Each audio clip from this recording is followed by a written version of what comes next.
And I'm gonna tell you right now, me and Dub C ain't never been to a Diddy party.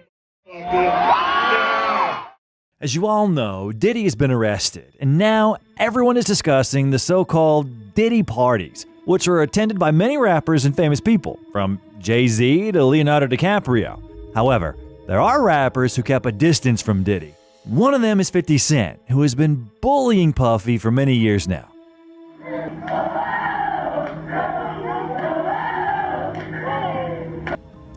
An African champ. Ain't no more team. What the What's Puffy doing? I'm gonna have a drink to forget about this. In one concert, 50 said that he will never attend Puffy's parties because he hugs you from the front and the back at the same time. That's why I don't be going to the Puffy parties. You from the front and the back at the same time? What are you talking about? I mean, look, if you into that, I'm fine with it. To each his own. I'm just saying this shit, my motherfucking party. I'm like, it's uncomfortable. I think I belong in the girls' bathroom. And shit that is going on. And in 2018, 50 Cent called him gay after the latter offered Curtis to take him shopping. I don't call. I said. Let me read it, Fifth. Oh my God. Sorry I can no longer help you guys. Soon you will all be happy. You are all now left under leadership of Puffy Daddy. Report to the nearest rainbow. Dinner Thieves in theaters January 19th. That's why I was like, where did the things get you? Listen, I'm only saying that because of that what's the name interview? Nori. The Drink Champs. Yeah. That one. Just blow it out. It's your birthday every day. Every day's your birthday on Drink Champs, goddammit. I'm in. Okay. We ain't fucking with that. I got notes now. I'm trying to get my life together. You know what I'm saying? Like, he said something fabulous and he goes, yo, but me and you, we ain't party. Like, we need to party. Oh, but me and you ain't never really party, you know what I'm saying? What is he talking about? What is he talking about? That's the kind of stuff that when people say that to me, I get a little uncomfortable. He said something to me one time, a long time ago, at Chris Lighty's wedding. He told me he'd take me shopping. I looked at him like, what'd you just say? Let me move, man, before I do something. You gonna make me mess up the wedding. Earlier, they both surely had a normal relationship, and 50 could have been in Bad Boy Records. That never happened. The hate from 50 started in 2010, shortly after Diddy became Rick Ross's manager, who happens to be a longtime enemy of 50. The In the Club rapper said he believes that Diddy is making money off B.I.G.'s name. I quote, "Enough is enough. Biggie's name should never have become Diddy's Blackheart." When was the last time Diddy really was bigging up his brother, not bigging up his bank? A little later, Diddy couldn't take it anymore. And during the BET Awards 2010 post-show, he said, "Check this out. I love my people. Stop the hate, man. Congratulate. Hate is for s***ers. If you hating, you a s***er, and you're ashy and your breast stink. And you know who I'm talking to. You hating and crap." In 2012, everything led to a serious confrontation between Puffy and 50. Here's what Machine Gun Kelly, a witness to the confrontation, said. I just remember like 50 coming up outside of Puff's trailer and being like, but Puff was inside his trailer, so he said it to somebody. He was like, "What kind of money Puff said he was getting again?" I don't know what happened. I thought it was all like funny and sarcastic, and then like 2 seconds later, man, the whole gunplay thing popped off. So. In 2014, 50 Cent posted a photo montage on Instagram that featured a photo of Steve Stout putting his arm around Diddy, and Diddy face-to-face with Rick Ross. "I ain't saying nothing, but something ain't right, LMAO," 50 Cent said on his post. And now we come back to the year 2024. After the raid, which took place on the 25th of March, Curtis went off on trolling his longtime pal. At the beginning, he said, "Now it's not Diddy do it, it's Diddy done.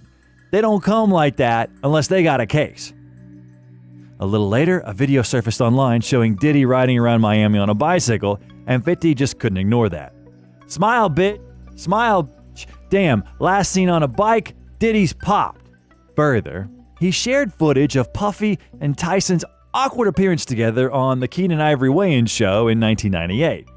During the interview, Tyson held Diddy's hand up to show off his jewelry while saying, "It truly is about the Benjamins," referencing his classic 1997 song with Biggie, Lil' Kim, and the Lox. It truly is about the Benjamin, as we see. Oh yes, he's glittering. It truly is about the Benjamin. Well, now When reposting the clip, however, 50 claimed that Tyson wasn't happy with the positioning of Diddy's hand and was instead moving it away from him. Ha ha ha, look at Mike. Oh no, you're not gonna touch my ass, buddy, LOL, implying Puffy wanted to grope the champion boxer, 50 Cent wrote. After Diddy was arrested by federal authorities, 50 Cent ran to social media and even referenced the weird items found in the mogul's home, writing, "Here I am keeping good company with the Drew Barrymore show, and I don't have 1,000 bottles of lube at the house." I told you can't trust these. Puffy done killed Tupac, man. 50 Cent has also repeatedly said that Diddy ordered Tupac's murder, and his best friend Eminem also talked about it. In Kill Shot, he said, "The day you put out a hit, the day Diddy admits that he put the hit out, they got Pac killed." Joe Budden recounted how Diddy himself reacted to that. Puff said it's in his hands, and he said I can say it, and that's the end of that. Have fun with that one. He said, there's nothing to say about it. It's in my hands. Eminem rapped about the possibility of Diddy ordering Pac's murder in his new album, The Death of Slim Shady, in the song Fuel, arguing that he will not beef with him since Diddy can order his murder just like he did with Pac through Keefe D. Keefe D is the person who went on many YouTube channels and recounted that he was involved with Tupac's murder as he knew Diddy personally. And, according to the gangster's words, Diddy offered him $1 million for Pac's head. He was arrested last year for such bold statements. And in the same song, Fuel, M delivered the following lines, which are definitely included in the top best punchlines in hip-hop history. P-E-R, got so many essays. Wait, he didn't just spell the word rapper and leave out a P, did he? And so R-A-P-P-E-R, spelled without a P, spells raper or rapist, while S-A's is short for sexual assaults. Also, Eminem spoke out about Diddy in other songs on the same album. For example, in the Bad One track, he rapped about a Diddy party. "And me offending you's nothing new. It's what I love to do. This is subterfuge just to screw with you. And yeah, this much is true." Sounds like something that Puff would do at a party with Aaron Hall, cause I just love to f with you. Also, in the Antichrist track, Marshall recalls a terrible video in which Diddy is beating up his ex-girlfriend Cassie. She probably ran out the room with his fucking dildo. He tried to field goal punish, she said to chill. What kind of relationship they have with one another remains a mystery, but there's not concrete evidence that they ever had a good relationship. They were once on the same stage when Diddy was handing Marshall a Grammy in 2003 for the Best Rap Album. Many in the comments noticed that Puffy half-heartedly announced the winner. And the winner is Eminem, the Eminem Show. Yes, sir. Eminem, the Eminem Show. Diddy was most likely already offended by Eminem at the time, as Slim Shady was back then mocking him in tracks. Because you love me, that y'all expect so much of me? You little groupie bitch, get off me, go Puffy. Further, M wanted to hook up with his then-girlfriend Jennifer Lopez, and who knows what kind of reaction Diddy had upon hearing that. Sorry, Puff, but I don't give a fuck if this chick was my own mother. I'd still fuck with no. The song was released in the year 2000, and in 2001, Diddy and Lopez broke up, which Suge Knight would go on to gloat about and mock. Whole thing about it, P. Diddy, P. whatever, we need to leave Puffy alone. Anytime a guy goes on national TV, express how much he loved this woman, how much he needs this woman, how much he missed this woman, and then just do everything he can for this woman, and she turns around and drops you for a dancer. So when you were in prison and you'd see that J-Lo broke up with P. Diddy, you would laugh at that. That's, in other words, it's very disrespectful. It's very disrespectful. Made him look bad? Made him look like a bitch. Initially, Suge and Puff were good friends. You know, I was just networking with the brother, and he would come pick me up from the airport, show me a lot of love. You know, I really had thought we were cool, you know what I'm saying? Right. Cool acquaintances, you know what I'm saying? Just being respectful from people coming into other cities and stuff. At that time, Suge already had the Death Row label, while Puff had just founded Bad Boy Records. He was preparing Biggie's album, Ready to Die, and Puffy was interested in finding out Suge's opinion about that release. He even asked to have the instrumentals from the album, but Suge was surprised by Puffy's audacity, which he talked about in an interview. All Death Row is all through that fucker. To give an example, let's take Intro from Biggie's album, and in it, we hear a sample from Snoop Dogg's song, The Shiznit.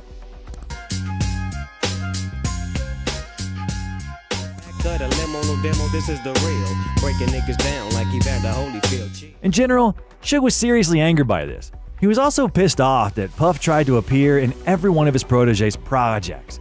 He didn't allow the artist to grow. Briefly speaking, according to Suge's opinions, Bad Boy Records needed fame, not money. In addition to all that, Tupac wanted to become a member of Suge Knight's label, whom, at the time, was in prison. Pac and Puffy were on friendly terms. But then, everything changed, and Pac accused Diddy of taking part in a robbery that happened in New York at Quad Recording Studios. This is why Tupac's enemy became Suge Knight's enemy. And so, at the Source Awards in 1995, Suge went out and said, Any artists out there want to be an artist and want to stay a star and don't want to have to worry about the executive producer trying to be all in the videos, all on the record, dancing, come to Death Row. At the end of the day, that mother was all in the mother video still today. With tension in the air after Big Suge's comments, Puffy said he fell back on greenlighting the situation on Death Row, saying it was the scariest situation of his entire life, having the power to start something. I ran up and I asked him, and he said, "Nah, I was talking about Jermaine Dupri." And I was just like, wow. I really put it in my head. It gave me a reason for my ego to walk away. Next, a confrontation occurred in Atlanta between Death Row and Bad Boy Records, in which Suge Knight's friend Big Jake was killed. In an interview, Puff said that when he saw Big Jake shot, he went up to Suge, and the latter yelled at him, saying that it's his doing, while Puff was at a loss and asked him how he could have been a part of that incident when, just like Suge, he could have gotten shot. Generally speaking, and in any case, Suge was terribly angry at Puffy, and at one Death Row party, a person from Bad Boy Records showed up. Suge, together with his gangsters, beat up the guy nearly to death in hopes of finding out where Puff is. The most disturbing part of all that is that they forced him to drink urine. He might have got a few punches, and he probably drunk about 20 shots of piss. You know what I mean? Literally. Suge Knight is currently in prison, but this didn't prevent him from speaking out about the latest news of his long-term acquaintance, warning him that he's in danger. I tell you what, Puffy, your life is in danger. You gotta make a decision. When you go to prison, either you're gonna be standing up or squatting, sitting down, pissing. I advise you to try to take the first one, because if you squatting on the seat, you know what that means. Oh yeah, by the way, do not do your time going by Brother Love. Brother Love is not a good code name for prison. And when it comes to Pac, you all know how it ended.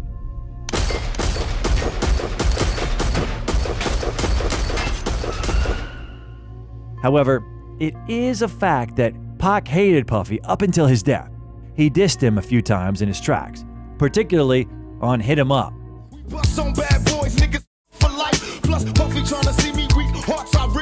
And in his postmortem album, The Don Killuminati, The 7-Day Theory, in Against All Odds. Let's be honest, you a punk or you would see me with gloves. Remember that shit you said, the vibe about me being a thug? Diddy admitted in an interview that Hit 'Em Up still hurts to this day. That joint was cold. We would take your turntables, you played Hit 'Em Up.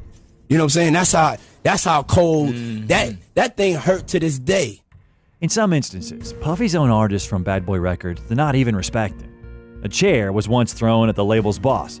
The Lox joined Bad Boy Records in 1995. However, years later, the members were ready to leave Bad Boy because their hardcore rap style fit poorly with the label's creative direction. They did everything possible to legally free themselves of the contract. But Jadakiss recounted what eventually led to the fact that Diddy finally allowed the rappers to carry on with their careers without Bad Boy. It was probably after the argument with Diddy, when Styles threw the chair at Puff. That was probably the last straw for that. However, even after leaving, the guys continued to have conflicts, and Jadakiss called Diddy a coward. There's a big sign on it. I'm gonna be here. The whole National Guard's downstairs, too. Cut it out, man. We can't talk in this. I'm a grown-ass man, man. You're a coward. And I don't take nothing. You're a thief, You're a coward. Don't say you're a thief. Okay. You're a Come thief. to the office, man. Come to the office so we can straighten it out then. Yo, how we just three guys you don't even mess with. You had your Ace Boom Tools publishing. You call me whatever You want. won't let his publishing I'm go. at the office. Peak cutter.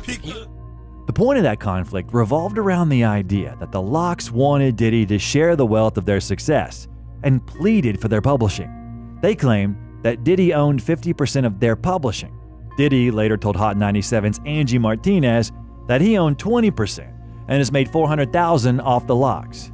A rep for the group later refuted Diddy's claim with legal documentation countering his statement. Sometime later, they reconciled and performed at the Bad Boy family reunion tour. However, in 2023, the Lox were preparing for the show Lox and Friends 50th Anniversary of Hip Hop. Puff will not be there. Styles said, I'm not even playing with y'all. We not even tease. Not right now. Beforehand. Not right now. Have y'all spoke to him or no, not at all? Nah, man. To my Diddy. Styles said who? Okay, never. Nah, I didn't know who you meant. Nah, I haven't spoke to him. I mean, somebody should. somebody. No, no, meaning like somebody should reach out. I heard, because I had heard 50 say that before, right? 50's like, yo, somebody better reach out to him, man. He definitely should go talk to somebody. Absolutely. He definitely should go talk to somebody, and probably the people he hurt. Diddy also had problems with the new generation of rappers. And if he had really feared the previous heroes of this video, then here, he tried a few times to exert his authority onto them. Savage! I'm a savage! Oh! One of these cases happened with J. Cole and Kendrick Lamar. It started when, in the control track, K. Dot said, he is the king of New York, even though this entire verse didn't appear as a diss, but purely as competition. I'm Machiavelli's offspring, I'm the king of New York, king of the coast, one hand I juggle them both. Puffy posted a picture in which him and Jay-Z were laughing, captioning it saying, and then Kendrick Lamar said, I'm the king of New York. What do you think about that Instagram post they did of you? That's a big homie, everybody else gotta try harder though. However, it didn't all end with one meme, and not long ago, the TDE president Punch recalled the infamous fight in 2013, when Diddy allegedly threatened to slit J. Cole's throat over Kendrick Lamar, with Jay-Z present. Diddy threatened to cut Cole's throat with a bottle if he was disrespected. And if you ever say what you said to me earlier, and he grabbed a bottle from the table because he got all of the alcohol joints, and he said, what you gonna do? Hit me on my head with a bottle? He's like, nah, I'm gonna break it on the table, I'm gonna cut your throat. So the niggas the ground reached up and tried to grab dude by the neck. So dude reached around and fired on him, and they both fell on the table, knocking all the drinks over. So all these celebrities just in this one spot. It's a scuffle. Cole himself rapped about this clash with Diddy in the Let Go of My Hand track. Last scrap was with Puff Daddy, who would have thought it? I bought that nigga album in 7th grade and played it so much. A year later, Puffy had already set eyes on Drake because of the Drake 0 to 100, the catch-up track. On TV, I thought it made me richer. Wasn't paying me enough, I needed something quicker. The track was produced by Boy Wonder, who had sent it to both Diddy and Drake for consideration. According to Diddy, he wanted Drake to ghostwrite for him on the song, but Drake ended up keeping it for himself. Diddy was reportedly furious about this and confronted Drake at the Live nightclub in December 2014, where he allegedly slapped him in the face. So I go to look at my phone, and it's my dude. Like, he's like, boy, you wouldn't just believe what happened. I'm like, what? Diddy just slapped Drake. And as usual, Diddy made a fool of himself and said that never happened. Like, what made you put hands on Drake? I did not put hands on Drake. Oh. And I do not want any problems with Drake. Drake is, right now, that's all I got. That's all I have to say. He's putting in his work. I didn't do nothing to Drake. Drake is my friend. So that was a total rumor. Drake, on the other hand, never publicly addressed the incident, but some speculated that he might have dissed Diddy on his song 4 p.m. in Calabasas, where he rapped, Even had the OGs try and press me, ha ha ha ha. No way out cause I'm already in it. Diddy is certainly an OG in the game. And the way that Drake says, ha ha ha ha, appears to mock the way Diddy said it during Can't Nobody Hold Me Down. We're trying not to lose our heads. Recently, Drake published screenshots of the 2015 film The Big Short, particularly a scene where Ryan Gosling's character said, "I never hung out with these idiots after work, ever. I have fashion friends."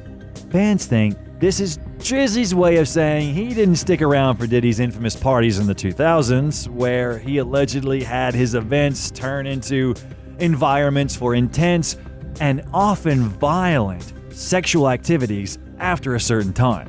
And if Drake was, as usual, sneak dissing, then Kanye West was always blunt. And he could have easily told Diddy to fuck off. And the Kardashians kidnapped my daughter in public, and I didn't have the address of my child. None of these niggas want to say something Travis now. gave you the address, though? Travis gave me the address. Right. But as far as Meek Mills, Puff Daddy, whoever, none of these niggas, all you fake hard niggas, fuck you. Wait, hold on. Okay. All you fake hard niggas, you. You know what I'm saying? I don't give a fuck, because you can't shoot nobody anyway, and the reason why you got talk is because you did a deal, fucking fed. Ye and Puffy had a conflict in 2022 when Diddy gave an interview for The Breakfast Club saying that he did not agree with Kanye's decision to wear the, quote, White Lives Matter t-shirt, but wouldn't condemn him either. Kanye found out about that and texted Puffy about it. In the text, he recounted to him everything on his mind.